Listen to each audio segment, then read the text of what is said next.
To start us off, I wanted to cover and review how to describe and explain why certain molecules are more acidic than others.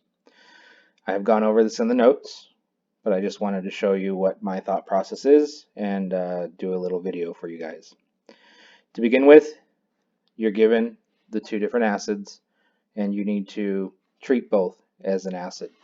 So here we have our B minus, which is our just general base that we're going to use to deprotonate these two hydrogens. We then want to draw the conjugate base of each one, and we will assess each conjugate base to determine which one is more stable. Remember, stable conjugate bases come from unstable acids or more reactive acids. What can we say about the first molecule that just is the cyclohexane ring? First, we could say that when it was deprotonated, it holds a negative charge on an oxygen atom. Okay, so it holds negative charge on electronegative oxygen. Okay, we could say the same thing about the molecule that has the aromatic ring.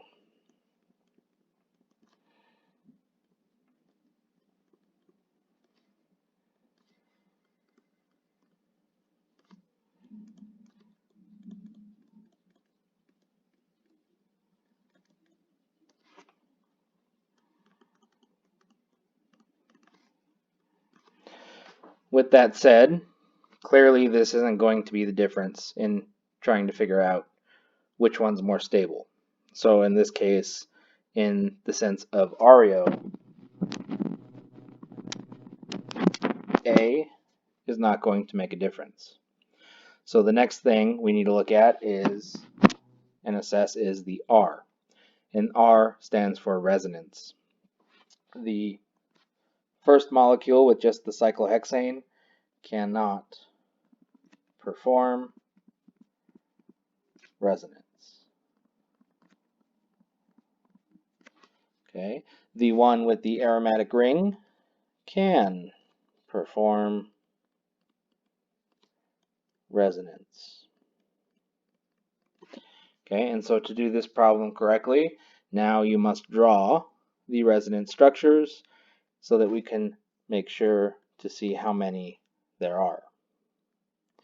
To draw resonance, we can start from the location where the electron is and push it inward to the ring. This will cause 5 bonds to this carbon, which is a no-no. So what we must do now is we must respond by moving this bond over onto that carbon. What we end up with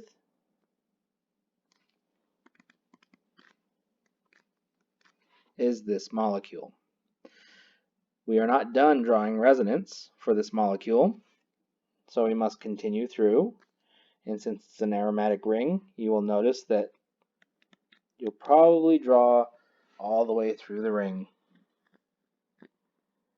the resonance.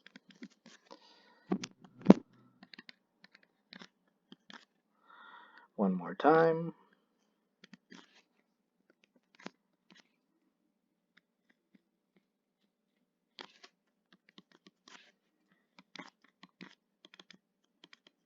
And lastly,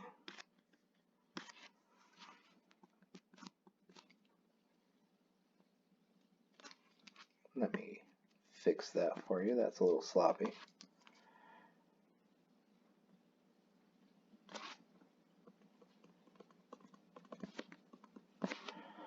Okay, so as you can see, we can do resonance throughout the ring.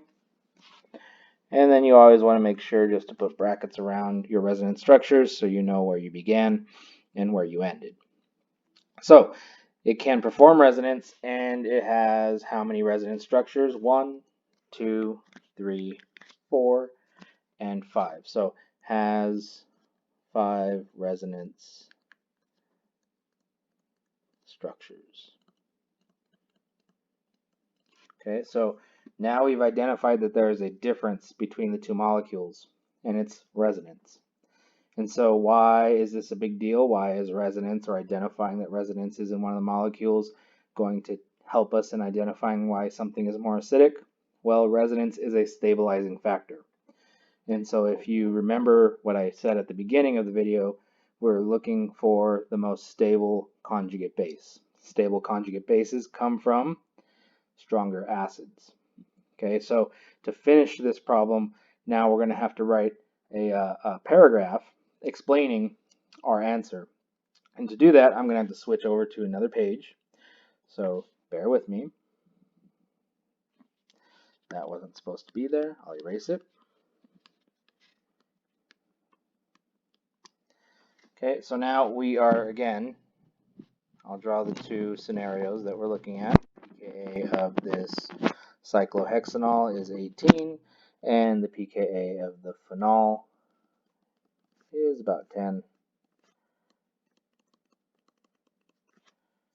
And with that said, now that I know that there's 5 resonance structures in the phenol, I can go ahead and explain what I have found.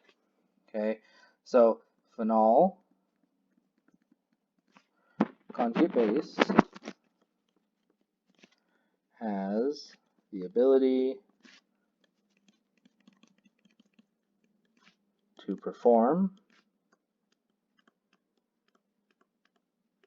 resonance. Cyclohexanols conjugate base cannot perform resonance. Okay, so there I've just stated that there is a difference between these two.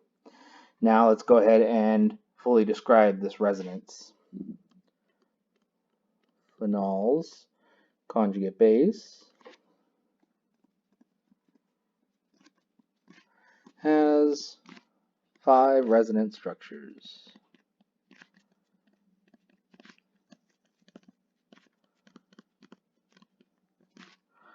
The negative charge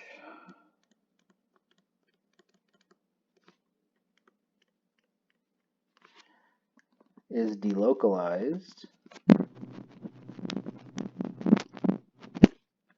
across 1 oxygen atom and 3 carbon atoms. This helps stabilize the negative charge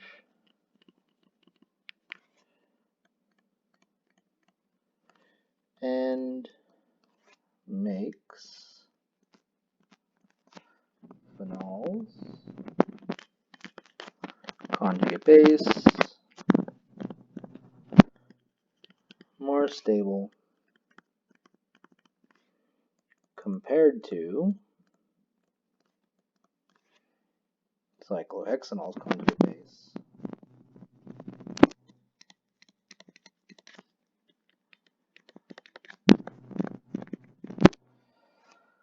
Now we will go ahead and finish off our thought process and connect this concept, or this thing that we have found and discovered about phenol's conjugate base, with why phenol is more acidic.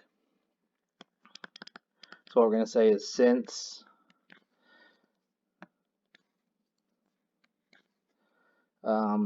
weak conjugate bases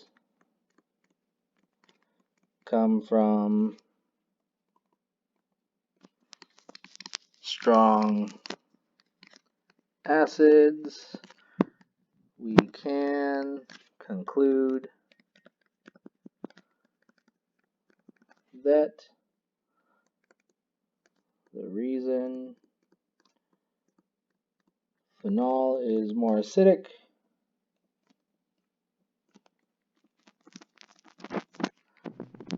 because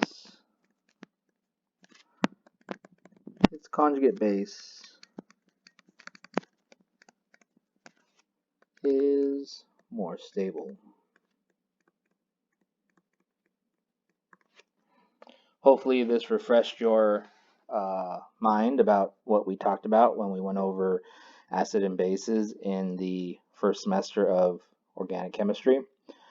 Keep practicing. I'll give you guys more things to do with this type of thought process. And remember, there's also induction and then also the size of the orbitals. And the idea behind those we would still describe them in this same process. You would still deprotonate it. You would still see what's different and what makes it different than each other so that you can identify why one is more acidic over the other. Hopefully this helps.